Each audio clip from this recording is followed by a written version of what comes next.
بنو ہاشم کے اندر ایک رکانہ نامی بڑا زبردست دلیر پہلوان تھا جو کسی جنگل میں رہا کرتا تھا، بکریاں چراتا تھا، بڑا امیر کبیر شخص تھا۔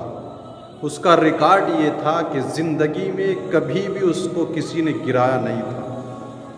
ایک مرتبہ نبی رحمت صلی اللہ تعالیٰ علیہ وسلم اکیلے جنگل کی اسی وادی کی طرف تشریف لے گئے جہاں پر یہ رکانہ نامی پہلوان اپنی بکریاں چرایا کرتا تھا۔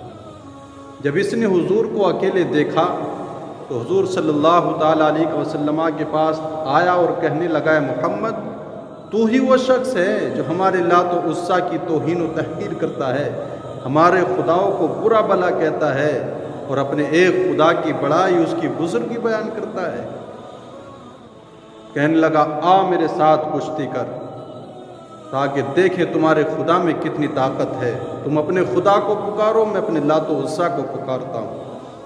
حضور علیہ السلام نے اس کے اس کشتی کے فرمان کو، اس کے اس چیلنج کو قبول فرما لیا اور کشتی کے لیے تیار ہو گئے۔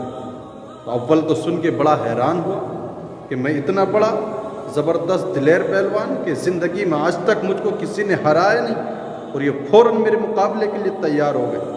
اور پھر بڑے غرور تکبرانہ انداز کے ساتھ لڑنے کے لیے کھڑا ہوا، اور جیسے ہی کھڑا ہوا حضور نے پہلی ہی جھپٹ میں اسے نیچے گرا دیا اور اس کے سینے پر چڑھ کر کے حضور بیٹھ گئے۔ رکانہ کہنے لگا، محمد میرے سینے سے اتر جاؤ۔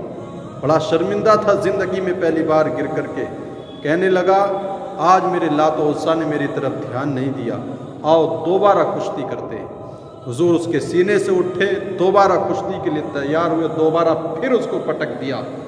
کہنے لگا، تمہارا خدا تمہاری مدد کر رہا ہے، آج شاید میرے لات و عزیٰ مجھ سے ناراض ہے۔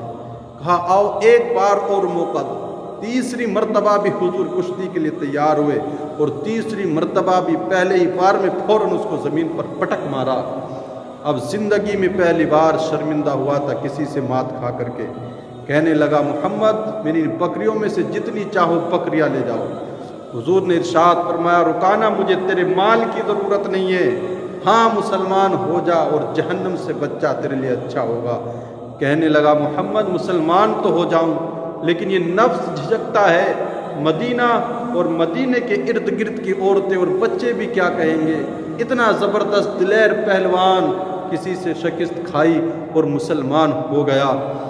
حضور نے فرمایا، تو پھر تیرا یہ مال تجھے مبارک۔ یہ کہہ کر کے حضور وہاں سے تشریف لے آئے، اور آگے ادھر حضرت عمر فاروق اعظم اور صدیق اکبر حضور کی تلاش میں تھے۔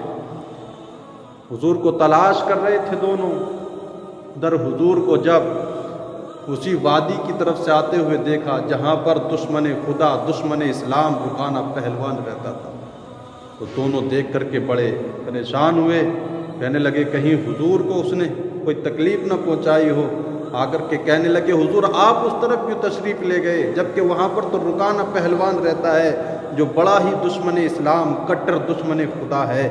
تو حضور نے مسکرا کر کے فرمایا، ابو بکر عمر سے آؤ اسی رکانہ کی پہلوانی کا قصہ تمہیں سناتا ہوں۔ پھر حضور نے اس کو، ان دونوں کو اس کی پہلوانی کا قصہ سنایا کہ میں نے کس طرح سے اس کو آج مات دی ہے۔ جب دونوں حضرات نے یہ بات سنی تو مسکرانے لگے اور کہا، ہمارے حضور علیہ السلام نے اس کو ہرایا، حضور اس کو تو آج تک کسی نے پچھاڑا ہی نہیں تھا۔ کہا، اس کو گرانا صرف ہمارے حضور ہی کا کام ہو سکتا ہے، اس لیے کہ میرے مصطفیٰ جان رحمت صلی اللہ تعالیٰ علیہ وسلم ہر چیز کے منبع اور مخزن ہے۔ حضور کی طاقت کے سامنے دنیا کی کوئی طاقت ٹھہر ہی نہیں سکتی ہے، اس لیے کہ کائنات کی ہر چیز پر آپ کو قابض جو بنا دیا گیا ہے، حضور کے سامنے دنیا کی کوئی طاقت ٹھہر نہیں سکتی ہے۔ اور پتہ لگا کہ حضور کے فضل و کمال کو مخالفین کے دل بھی جانتے تھے، لیکن دنیا کی شرم و عار کی وجہ سے اس کا انکار کرتے رہتے تھے۔